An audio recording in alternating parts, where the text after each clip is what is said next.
ఛాయ్ డబ్బా పెట్టినావురా, నన్ను అడిగితే ఛాయ్ పోయినారా నీకు? వాడు పెద్ద రాజు. ఇక్కడ గుర్తుంచుకోండి, తెలంగాణ వాళ్ళకు ఒక రోగం ఉంది. నేను తెలంగాణ, అందుకే అంత ధైర్యంగా చెప్తా. వినండి వినండి, చిన్నది స్టార్ట్ చేయరు, పెద్దగా కాదు.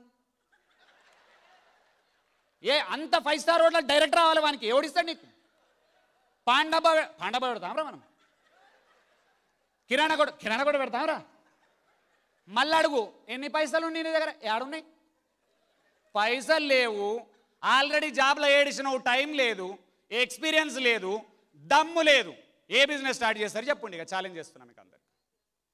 ఛాలెంజ్, ఓపెన్ ఛాలెంజ్ నేను చెప్తా ఉన్నా నీకు. రెండోది, ఎవరికైనా దమ్ముంటే చెప్తున్నా, పైసలు పెట్టి బిజినెస్ స్టార్ట్ చేయండి. ఫెయిల్ అయితేనే సక్సెస్ అవుతావు. లైట్ తీసుకో. ఫెయిల్ కానోడు ఇవాళ వరకు చరిత్రలో సక్సెసే కాలే. పొట్టు తిడుతుంది సొసైటీ. లైట్ తీసుకోవాలి. ఇట్లా వినాలి, ఇట్లా వదిలేయాలి, ఇట్లా వినాలి, ఇట్లా వదిలేయాలి, ఇట్లా వినాలి, ఇట్లా వదిలేయాలి. ఎట్లా వినాలి తెలుసా? ఒక స్టోరీ చెప్తా వినండి. ఒక దగ్గర కొత్తగా బిజినెస్ స్టార్ట్ చేసిన వాళ్ళకి ఇది చాలా ఖతర్నాక్ స్టోరీ. ఈ మోడల్ ఫాలో అవ్వాల్సిందే మనం. ఒక దగ్గర ఏంది, చిన్న బావి ఉంటుంది, ఒక 2 మీటర్స్ గుంత, చిన్న గుంత, అది 1-2 మీటర్స్ గుంత. ఆ పక్కన చెరువు ఉంటుంది. చెరువులోంచి వర్షం పడ్డప్పుడు పుట్టుక్కున 10 కప్పలు ఇంట్లో పడతాయి. 10 కప్పలు పడ్డప్పుడు ఏమైతే తెలుసా? ఆల్రెడీ లోపల వృద్ధ కప్పలు కూర్చొని ఉంటాయి, లాస్ట్ టైం పడ్డాయి. వీళ్ళు పడంగానే వాడు ఇట్లా కూర్చొని చూస్తుంటారు. పడ్డారా అనగానే మనం పడ్డోడు ఫస్ట్ టైం ట్రై చేస్తాడు. బయట లోకం నుంచి ఇండ్ల పడ్డా నేను, ఇక తప్పించుకోవాలని చెప్పి ఎక్కడని ట్రై చేస్తూ ఉంటాడు.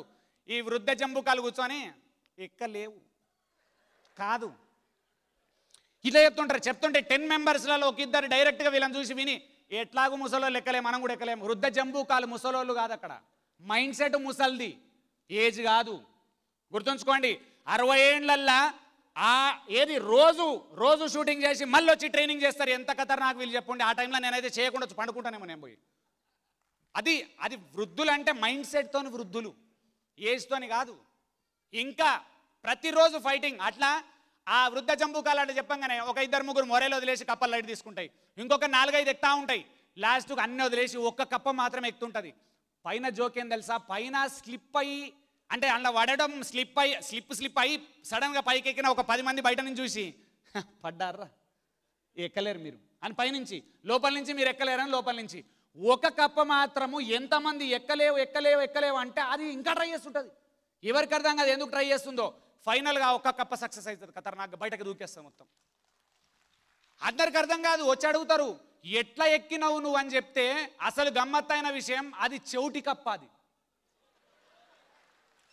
అందరూ ఎక్కలేవు అంటే అదేమనుకున్నదట తెలుసా? ఎక్కగలుగుతావు అనుకొని ఎక్కిందట. అది మిడిల్ క్లాస్ ఓడు సక్సెస్ కాకపోవడానికి కేవలం పక్కనున్న 4 దరిద్రులు నువ్వు చేయలేవని చెప్తే వినుడు గింతే. ఇంతకు మించి వేరే లేనే లేదు. చాలామంది ఇంకొకటి ఏమంటారు, ఇక్కడ ఇంత రూడ్గా మాట్లాడన్నా వీడు అంటారు. మీరు గుర్తుంచుకోండి, నేను మీ మంచి కోసం ఇట్లా మాట్లాడుతున్నా. ఎందుకు తెలుసా? మిమ్మల్ని వారియర్స్ క్రియేట్ చేసే ప్రక్రియలో ఉన్నాం మనము. నువ్వు రేపు తెల్లారితే సొసైటీని ఫేస్ చేయాలి, మనిద్దరం కలిసి సొసైటీని ఫేస్ చేయాలి. కానీ నువ్వు నా మాటలకు హర్ట్ అయితే నువ్వేం చేయలేవు లైఫ్లో. నేనేమంటున్నా, జాగ్రత్తగా ఉండు, కష్టపడు అంటున్నా. కానీ నిన్ను తిడతలేను. నీ మైండ్ సెట్లో ప్రాబ్లం ఉందని చెప్తున్నా. ఎందుకుంది? వేరేళ్ళు అట్లా క్లియర్ చేసిర్రు అని చెప్తున్నా. వేరేళ్ళు మనను జాబ్కు మాత్రమే ట్రైన్ చేసిర్రు, జీవితంలో బెంజుకునేందుకు ట్రైన్ చేయలే. కానీ మిడిల్ క్లాస్ నుంచి బెంజుకున్న వాళ్ళు 100,000 మంది ఉన్నారు ఇప్పుడు రియల్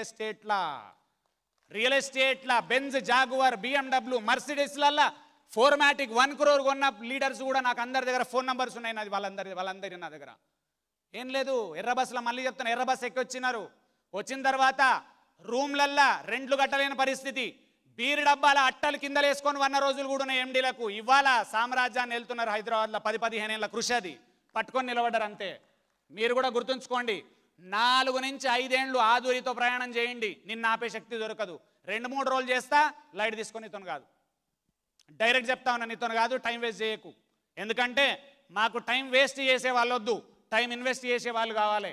ఇద్దరం చేయలు పడదాం, ముందుకు పోదాం. చేద్దామా? ఇక్కడ సో ఇంకొక పాయింట్ చెప్తా, వింటరా గట్టిగా. మళ్ళీ చెప్తున్నా, బిజినెస్ స్టార్ట్ చేయాలంటే ఫస్ట్ మన దగ్గర లేనిది మనీ ఫ్యాక్టర్. ఏం లేదు, 10 years జాబ్ చేసిన వాళ్ళ దగ్గర కూడా 10 లక్షల సేవింగ్స్ లేవు. ఏ బిజినెస్ చేయలేం మనం. ఓపెన్గా చెప్తాను, ఏ బిజినెస్ చేయలేం. కొందరు అంటారు, సార్ నా దగ్గర 10 lakhs ఉన్నాయి, నా దగ్గర నేను సేవ్ చేసిన. నా సెకండ్ క్వశ్చన్ ఏం తెలుసా? 10 lakhs సేవ్ చేసినావు, 10 lakhs ఖర్చు పెట్టి బిజినెస్ చేసే దమ్ముందా నీకు? ఉందా లేదా? పక్కనోడు వద్దని చెప్తానే ఉన్నాడు, వేస్ట్, ఫెయిల్ అవుతావు, వేస్ట్. కాదు, వర్కౌట్ కాదు అట్లా. గమ్మత్తేంది, మిడిల్ క్లాస్ వాళ్ళ దగ్గర మనీ లేదు, 10 lakh rupees saving after 10 years of salary. That 50,000 salary ఉన్న వాళ్ళ దగ్గరనే 10 lakh rupees లేవు. రెండు, ఒకవేళ ఉంటే కూడా ఈ మధ్యకాలంలో మనీ ఉట్టుడు కష్టం కాదు, ఇంట్రెస్ట్కి వచ్చేస్తాయి పైసలు కావాలంటే. అప్రూవ్డ్ లోన్స్ ఉంటాయి చాలా మందికి, బ్యాంకులో క్లిక్ కొడితే వచ్చేస్తాయి 10 lakhs. అది గమ్మత్తు కాదు. 10 lakhs తీసుకొని బిజినెస్ చేసే దమ్ము లేదు. ఎందుకంటే అందరికీ డౌట్, ఫెయిల్ అయితే ఎట్లా, ఫెయిల్ అయితే ఎట్లా, ఫెయిల్ అయితే ఎట్లా. ఎట్లాగూ ఫెయిల్ అవుతావు. ఎందుకు ఫెయిల్ అవుతావు తెలుసా?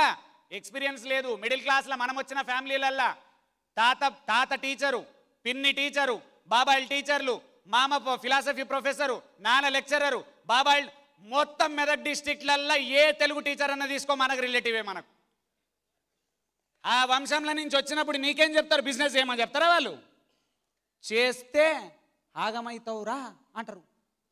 అది కామన్. అది ఆ సొసైటీలో ఉన్నావు నువ్వు, గుర్తుంచుకో. జాబ్ చేస్తూని పోయి నువ్వు బిజినెస్ చేస్తే మంచిదేనా అని అడుగుతారు ఎవరో తెలివి కల్లోళ్ళు. ఎవరిని అడుగుతున్నావు నువ్వు? వానికి ఆ తెలివి ఉంటే ఎప్పుడో చేస్తాడు కదా. నువ్వు పోయి అక్కడెక్కడ అడుగుతున్నావు, అది రాంగ్. రియల్ ఎస్టేట్ బిజినెస్ చేయాలంటే రియల్ ఎస్టేట్లో సక్సెస్ అయిన లీడర్లను మాత్రమే సంప్రదించాలా, అది రూల్. ట్రైనర్ కావాలి. ఎవరిని అడగాలి? మార్కెట్లో ఖతర్నాక్ ట్రైనర్స్ ఎవరు ఉన్నారో వాళ్ళ సహాయం తీసుకోవాలి. గంప sir, Venugopal Lakshmipuram sir, Pradeep sir, Akella గారు, వేణుభగవాన్ గారు 30 ఏళ్ల నుంచి ఇండస్ట్రీలో నిలబడ్డా ఉన్నారు. వాళ్ళతో వెళ్ళి నువ్వు ఆ సజెషన్ తీసుకోవాలి. అంతేగాని ఇక్కడ కూర్చున్న వాళ్ళని ఎవరన్నా ట్రైనర్ అయినామా అంటే ట్రైనర్ ఎట్లయితావు? ఏ ఇండస్ట్రీల పైకి రావాలంటే ఆ ఇండస్ట్రీల సక్సెస్ అయిన పీపుల్ దగ్గర మాత్రమే సజెషన్ తీసుకోవాలి. మిగిలిన ఎవరు పడితే వాళ్ళ దగ్గర తీసుకోవద్దు. ఇంపాసిబుల్ అది. నేను మొత్తం మా సీనియర్లు అందరికీ రెస్పెక్ట్ ఇస్తా, మా ఫ్యామిలీలో రిలేటివ్స్ అందరికీ రెస్పెక్ట్ ఇస్తా. నేను వాళ్ళెవరి సజెషన్ నేను వినా. ఎందుకంటే వాళ్ళెవరు స్పీకర్ కాలే నా ముందర, కాబట్టి నేను ఎవరి సజెషన్ ఈ ఏరియాలో వినా. నేను ఇట్లాంటి సీనియర్లకు వింటా ఉంటా. నేను మధ్యలో కలిసినప్పుడు సిన్సియర్గా కూర్చొని సెషన్ వింటా. కొందరు లీడర్లకు, కొందరు అసోసియేట్లకు, రియల్ ఎస్టేట్లో కూర్చున్న వాళ్ళకు కరెక్ట్ 2 గంటలు కూర్చొని సిన్సియర్గా సెషన్ వినాల్సిన అవగాహన కూడా లేదు. ఎందుకంటే ఏ రోజు ఏ ట్రైనరు ఏ పాయింట్ చెప్తే నీ లైఫ్ చేంజ్ అవుతుందో తెలియదు. ఎప్పటికీ రెడీగా ఉండాలి. నిత్య విద్యార్థి. సజ్జన సాంగత్యం, సత్కావ్య పఠనం మాత్రమే ముందుకు తీసుకెళ్తాయి నిన్ను, వేరే ఏది కాదు. సజ్జన సాంగత్యం అంటే మంచోళ్ళతో తిరుగుడు, మంచి లీడర్లతో మాట్లాడు. సత్కావ్య పఠనం, మంచి బుక్ చదివితే పైకి వస్తావు. ఈ 2 అలవాట్లు లేవు మనకు. జోగి రాసుకుంటే బూడిద రాలుతుందని పక్క వాళ్ళతో రాసుకుంటే బూడిద రాలకేం రాలుతుంది? నువ్వు తిరిగే 4 వ్యక్తులు ఎవరైతే ఉన్నారో వాళ్ళ యావరేజ్ శాలరీ, నీ యావరేజ్ ఎర్నింగ్స్ కరెక్ట్ ఉంటాయి, సేమ్ ఉంటాయి. మిడిల్ క్లాస్ వాళ్ళతో తిరిగితే మిడిల్ క్లాసే ఉంటావు, రిచ్ వాళ్ళతో తిరిగితే రిచ్ అవుతావు. ఆ ఆప్షన్ రిచ్ వాడు నీకు ఇయ్యాడు, ఎందుకంటే వాడు టైం వేస్ట్ చేయడు. కాబట్టి ఇప్పుడు first of all rich mind సెట్తో ఉన్న లీడర్స్తో తిరగాలి మనం. అది ఖతర్నాక్ పాయింట్ ఇక్కడ. ఒక కంపెనీ ఎండి గంటలు నీకు టైం ఇస్తుండంటే ఎంత అదృష్టము. ఎవరికి అర్థం కాదు అది. ఏం ఫ్యూచర్లో నీకు అట్లా ఎంటర్టైన్ చేస్తారా? వాళ్ళు చేస్తున్నారు కాబట్టి నీ అదృష్టం. నేను చేయను. చాలామంది పర్సనల్ కౌన్సిలింగ్ కోసం నా దగ్గరకు వస్తాను, నేను తీసుకోను. నీకు అంత మైండ్ సెట్ లేదు, నీకు పొమ్మని చెప్పేసా వాళ్ళని. పైసలు ఇస్తా నాకు వద్దు. నువ్వు నీ లోపల, నీ కళ్ళల్లో నాకు గౌరవం కనబడుతుందా లేదా? 2, నీ కళ్ళల్లో నిత్య విద్యార్థి కనబడుతుందా లేదా? అప్పుడే నీకు పర్సనల్ కౌన్సిలింగ్. లేదంటే నో, లైట్ తీసుకోను. నీ దగ్గర టైం వేస్ట్ చేసే అంత సీన్ లేదు మనకి ఇక్కడ. ఆ లెవెల్లో టైం ఇన్వెస్ట్. బాస్ అందరికీ చెప్తున్న రూమ్లో కూర్చున్న వాళ్ళకు, మిడిల్ క్లాస్ వాళ్ళ దగ్గర హైయెస్ట్ పొటెన్షియల్ ఉంటుంది, కానీ మిడిల్ క్లాస్ వాళ్ళలో లేని దమ్ము. ఏదైనా చేయాలంటే భయం. అరే రియల్ ఎస్టేట్ చేయి బై, 0 మనీతో రియల్ ఎస్టేట్ చేస్తున్నావు. ఏం లాస్ అవుతావు చెప్పు? ఏ యాంగిల్లో లాస్ అవుతావు? 3 రోజులు సైట్కి పోయినావు, కార్ వాళ్ళే పెట్టిర్రు, ఆడ భోజనం వాళ్ళే పెట్టిర్రు, కస్టమర్ తీసుకొచ్చినావు, ఎక్స్ప్లెనేషన్ లీడర్ చేసిండు, క్లోజర్ కాకపోతే ఏముంది? తెల్లారి మళ్ళీ బ్యాగ్ కొట్టుకుని మళ్ళీ పోవాలి. ఏం లాస్ అయినావు నువ్వు? 0 ఇన్వెస్ట్మెంట్తో బిజినెస్ చేత కాకపోతే నువ్వేడ బిజినెస్ మ్యాన్ అవుతావు? ఏ యాంగిల్లో బిజినెస్ మ్యాన్? నేను ఇచ్చే ట్రైనింగ్ ఏ ఇండస్ట్రీకో తెలుసా? Only real estate industry. Only 99% of my clients are only real estate. ఎందుకు తెలుసా? ఎందుకు పైసలు ఈడనే ఉన్నాయి కదా, అక్కడేం చేసుకుంటావు నువ్వు? పైసలు ఒక ట్రైనర్కి అర్థమైంది రియల్ ఎస్టేట్లో ఖతర్నాక్ మనీ ఉన్నాయని, దీన్ని పట్టుకొని ఉన్నా నేను. నీకు అర్థమైంది లేదా? నీకు అర్థం కావాలంటే సంవత్సరం ఉండాలి కదా నువ్వు. ఫస్ట్ 3 రోజులు వచ్చి ఎంతసేపటికి పక్కొని గోకుతుంటారు. పోదామా పోదామా పోదా అట్లా అంటోని దేకుండి ఇక్కడికి. నువ్వు బాగుపడవు వాడు పక్కన ఉన్నంత కాలం. ఇంకా ఇంకా నువ్వు సడన్గా అక్కడి నుంచి మూల నుంచి నాకు కనెక్ట్ అయ్యి కొందరు, ఇప్పుడు ప్రదీప్ సార్ చెప్పినా కనెక్ట్ అవుతారు, నేను చెప్పిన ఆయన చెప్పినప్పుడు చూడండి ఎంత అద్భుతంగా అందరూ ఇన్వాల్వ్ అయిపోయినారు సెషన్ మొత్తంలో. ఎందుకు తెలుసా? కొన్ని వేల సెషన్స్, కొన్ని వందల కంపెనీలు, ఆయన ఎక్స్పీరియన్స్ ఎంత గ్రేట్ చూడండి. ఆబ్వియస్లీ ఎట్లా హాల్ని కంట్రోల్ చేయాలనేది మామూలుగా తెలిసిపోతుంది వాళ్ళందరికీ. మాకు ఉత్తగానే వస్తాయి అనుకున్నాం. 2000 మందిని ఇట్లా కళ్ళు మొత్తం 4000 కళ్ళు ఇటు చూడాలంటే ఈజీగా జోక. 1000 సెషన్స్ దాటినాం ఆఫ్టర్ ఆల్ 3.5 ఏళ్ళు 4 ఏళ్లలోనే. ఇంకొక 20 ఏళ్ళు ఉంటే ఎక్కడుంటుంది చరిత్ర? ఒకే ఫీల్డ్ మిడిల్ క్లాస్ వాళ్ళకి తెలియదు. ఒక్క ఫీల్డ్ పట్టుకొని జీవితకాలం పైకి ముందుకు పోయినోడు సక్సెస్ అవుతాడు. కానీ అన్ని ఫీల్డ్లు ఇది మంచిగుందా? క్రెడిట్ కార్డు బిజినెస్ 2 రోజులు, డెబిట్ కార్డు 3 రోజులు, ఇన్సూరెన్స్ 5 రోజులు, MLM 4 రోజులు, ఆ MLMలో డబ్బాలు అమ్ముడు,